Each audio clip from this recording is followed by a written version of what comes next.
अस्सलामुअलैकुम वरहमतुल्लाहि वबरकातुहू। आज की क्लास में बात करेंगे कुछ अहम टॉपिक्स और अहम विषय पर। क्लास शुरू करने से पहले एक बात आपको बताता चलूं कि जो आदमी जिस मुल्क में रहता है उस आदमी पर उस मुल्क की तारीख़ को जानना, उस मुल्क के बारे में ये जानना कि उन पर किन किन लोगों का राज और शासन गुजर चुका है और अभी उनका मुल्क कैसे चल रहा है, ये सब बातें किसी भी मुल्क के नागरिक के लिए बहुत अहम हैं और उसको जानना ही चाहिए। चाहे वो हमारे मुल्क भारत का रहने वाला हो या किसी और मुल्क का रहने वाला हो, उसको अपने मुल्क के बारे में कुछ न कुछ मालूमात ज़रूर होनी चाहिए। तो आइए हम लोग चूँकि भारत के हैं तो भारत की तारीख़ पर थोड़ी सी नज़र डालें। अगर बात की जाए कि भारत पर किन लोगों का शासन गुजर चुका है तो उसके बारे में हम सबको पता है कि अंग्रेज़ों ने आकर के एक लंबा अरसा हम लोगों पर हुकूमत की है, हमारे प्यारे मुल्क पर हुकूमत की है और फिर कुछ सालों के बाद हमारे पूर्वजों की बहुत ही महत्वपूर्ण कोशिशों से, उनकी बहुत ही फ्रीडम फाइटर जो लोग गुजरे हैं, उनकी मेहनतों के नतीजे में अंग्रेज़ को हमारे मुल्क से जाना पड़ा और उसको इस मुल्क को छोड़ना पड़ा। तो उसके बारे में थोड़ी सी आज चर्चा करते हैं। सबसे पहले ये समझते हैं कि एक बहुत ही महत्वपूर्ण दिन है जो मनाया जाता है, जिसको हम लोग 15 अगस्त के नाम से याद करते हैं। एक ये दिन हमारे मुल्क की तारीख़ में हर साल मनाया जाता है 15 अगस्त। दूसरा जो दिन है वो मनाया जाता है 26 जनवरी। हम लोग बाद में समझते हैं कि इनमें क्या अंतर है। तो सबसे पहला टॉपिक जो हमें आज डिस्कस करना है वो ये कि 15 अगस्त किसको कहते हैं और क्यों मनाया जाता है, और 26 जनवरी किसको कहते हैं और वो क्यों मनाया जाता है। 15 अगस्त का दिन बहुत ही अहम है, इसलिए कि इसी दिन में 15 अगस्त 1947 यही वो साल है और यही वो दिन है जिस दिन में हमारे पूर्वजों की बहुत ही महत्वपूर्ण कोशिशों के नतीजे में हमारा मुल्क आज़ाद हुआ था। इसीलिए 15 अगस्त 1947 को यौम आज़ादी कहा जाता है, यानी ये आज़ादी का दिन है। ये वो दिन है जिसमें अंग्रेज़ों की ग़ुलामी से हम तमाम भारत के लोगों को, हम तमाम भारत के नागरिकों को छुटकारा मिला था। दूसरा दिन जो बहुत ही महत्वपूर्ण है वो मनाया जाता है वो है 26 जनवरी। असल में जब अंग्रेज़ों को जाना पड़ा तो अंग्रेज़ों ने ये कहा कि हम लोग उस वक्त जाएंगे आपके मुल्क से जब आप लोग आपका कोई कानून और कॉन्स्टिट्यूशन बना लेंगे। तो ऐसा ही हुआ।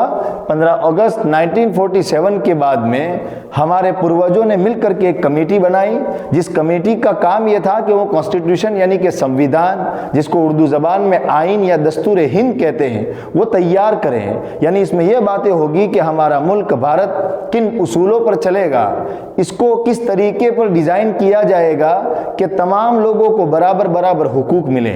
इसलिए कि हमारा मुल्क विभिन्नता मजहब वाला है, यानी इसमें अलग अलग जाति और धर्म के लोग रहते हैं, अलग अलग ट्राइब्स रहते हैं। यहाँ हिंदू भी हैं, यहाँ मुस्लिम भी हैं, यहाँ सिख भी हैं, यहाँ ईसाई भी हैं, यहाँ शेड्यूल कास्ट और शेड्यूल ट्राइब भी हैं। तो हर एक को अपना अपना हक मिले, यहाँ हर एक को मजहबियत जो चाहे वो कबूल करने में आज़ादी हो।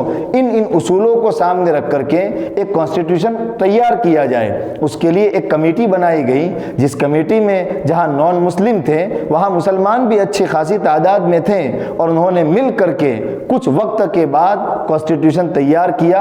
और वो कॉन्स्टिट्यूशन कब तैयार किया? वो कॉन्स्टिट्यूशन उन्होंने बना करके तैयार किया 26 नवंबर। ये बहुत ही अहम तारीख है, इसको आप याद रखिए। उन्होंने कॉन्स्टिट्यूशन पूरा बना करके, अच्छा कितने सालों में ये कॉन्स्टिट्यूशन हमारा तैयार हुआ? तो याद रखें, हमारे कॉन्स्टिट्यूशन को बनने में 2 साल लगे, 11 महीने लगे और 18 दिन लगे। ईयर 11 महीने, मंथ और 18 दिन, डेज, यानी तकरीबन हमारे कॉन्स्टिट्यूशन को बनने में 3 साल का अरसा लगा। और इस 3 साल के अरसे में बहुत ही मुफस्सल तरीके पर डिबेट्स हुई, हर लफ्ज़ पर डिबेट हुई। उसके बाद बहुत ही कोशिशों के बाद हमारा संविधान, आइन, कॉन्स्टिट्यूशन ये तैयार हुआ और उसको तैयार हुए 26 नवंबर को ये तैयार हुआ। मैं पूरी डेट बता दूं, 26 नवंबर 1949 को कॉन्स्टिट्यूशन यानी संविधान बनकर के तैयार हो चुका था, अभी लागू नहीं हुआ था। इसलिए इस तारीख को भी याद रखें, यह बहुत ही अहम तारीख है 26 नवंबर 1949। ये वो तारीख है जब कमेटी वालों ने मिल करके दस्तूर और आइन बना दिया था। लेकिन दस्तूर और आइन जैसे ही बना उसके फौरन बाद उसको एडॉप्ट और लागू नहीं किया गया, बल्कि उसके 2 महीने के बाद यानी 26 नवंबर, 26 दिसंबर और 26 जनवरी, यही 26 जनवरी के दिन हमारे मुल्क में कॉन्स्टिट्यूशन और संविधान लागू किया गया। तो इन शॉर्ट ये कि ये पहला टॉपिक है जिस पर आज हमने चर्चा की, वो ये कि 15 अगस्त 1947 को हमारे मुल्क को आज़ादी मिली। इसीलिए इस दिन को यौम आज़ादी कहा जाता है और इसीलिए हर साल ये दिन मनाया जाता है। 26 जनवरी को हमारे मुल्क में कॉन्स्टिट्यूशन, संविधान ये लागू किया गया, यानी ये तय पाया कि आज से हम तमाम लोग इस कॉन्स्टिट्यूशन की मातहती में, उसके अंडर होकर के हमारे मुल्क में रहेंगे, हमारे मुल्क में सबको हुकूक हासिल होंगे और हमारे मुल्क की जो हुकूमतें हैं वो भी अपने मुल्क को, हमारे प्यारे देश को इसी उसूलों पर चलाएगी जिन उसूलों पर यह कॉन्स्टिट्यूशन बनाया गया।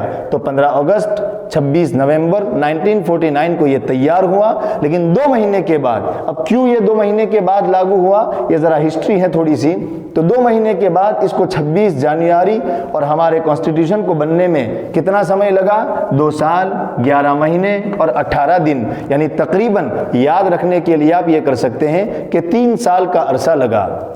यहाँ एक और बात समझ लीजिए कि हमारे मुल्क को आज़ादी मिली और ये कॉन्स्टिट्यूशन इतना बेहतरीन है जिसमें हर धर्म की आज़ादी है, जिसमें हर एक को फंडामेंटल राइट्स मिले हुए हैं, हर एक को आज़ादी मिली हुई है। लेकिन हमारा यौम जमहूरिया 26 जनवरी को जिस दिन मनाया जाता है उसको यौम जमहूरिया कहते हैं। तो हमारा यौम जमहूरिया उस वक्त सही तरीके पर अदा होगा सिर्फ प्रोग्राम कर देने से यौम आज़ादी या यौम जमहूरिया का हक अदा नहीं होता, बल्कि हुकूमत करने वाले अंग्रेज़ थे। हम पर ज़रूरी था कि हमने अंग्रेज़ से अपने मुल्क को आज़ाद कराया। अगर हुकूमत करने वाले कुछ ऐसे लोग हैं जो अपने मनमानी के तौर पर अपने उसूलों के मुताबिक इस मुल्क को चलाते हैं, तो इस मुल्क को एक बार फिर ऐसे सपूत पैदा करने होंगे। हमारे मुल्क को ऐसे कुछ लोगों को आगे आना पड़ेगा जो उन डिक्टेटरों से, उन जालिमों से हमारे मुल्क को पीसफुल तरीके पर आज़ाद कराए। तब जाके 15 अगस्त 1947 की फिर से याद ताज़ा होगी।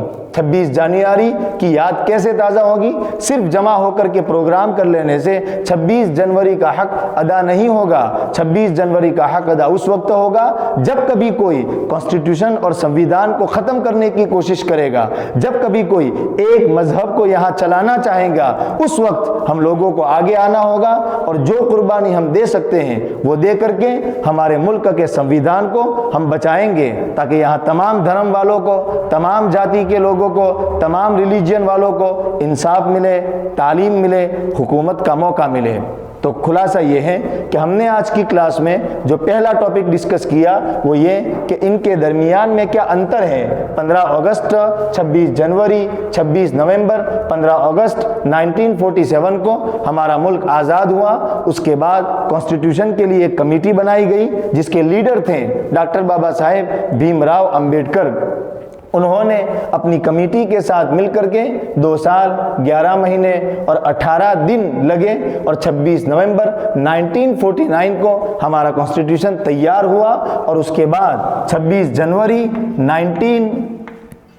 1915 को हमारे मुल्क में ये संविधान लागू किया गया, हमारे मुल्क में ये संविधान नाफिज किया गया। तो खुलासा ये पहला टॉपिक है जिसको समझना हर भारत के रहने वाले के लिए ज़रूरी है, इसलिए कि इससे तारीख़ वाबस्ता है। और एक बात थोड़ी सी मैं और ऐड करूँगा, वो ये कि हमारे मुल्क के आज़ाद कराने का चाहे मसला हो या हमारे मुल्क के कॉन्स्टिट्यूशन का मसला हो, हर कम्युनिटी के लोगों का बराबर का हिस्सा रहा है। ये कहना कि सिर्फ इस धर्म के लोग थे, उस धर्म के लोग नहीं थे, ये अक्लमंदी की बात नहीं है, ये नॉलेजफुल बात नहीं है, ये सही और जो नॉलेज और जानकारी की जो बात है उससे हटी हुई ये बात है।